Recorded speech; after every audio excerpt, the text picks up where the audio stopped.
আসসালামু আলাইকুম রহমতুল্লাহ। দেখেন, এখানে একটু অন্ধকার, লাইট অফ করে দেওয়া হয়েছে। এই অন্ধকার থেকে যত আপনি আলোর দিকে ধাবিত হবেন, ততই আপনি বেশি দেখতে পাবেন। ঠিক তদ্রুপভাবে আমাদের জীবনটা একটা অন্ধকারের মধ্যে আছে। যদি জীবনে সফলতা পেতে চান, তাহলে আপনাকে অলস না হয়ে সুন্দর মতো কাজ করে যেতে হবে।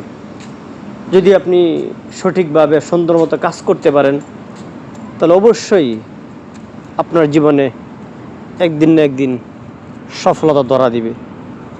সফলতার মূল মন্ত্র হলো বসে না থেকে নিজেকে কাজের মধ্যে জড়িয়ে রাখা। যে কাজটা আপনি পারেন সেই কাজে মনোযোগী হওয়া। তো আশা করি ইনশাআল্লাহ আপনারা যদি সফলতা পেতে চান, তাহলে আপনারা কাজের মধ্যে মনোযোগী হবেন। ধন্যবাদ সকলকে।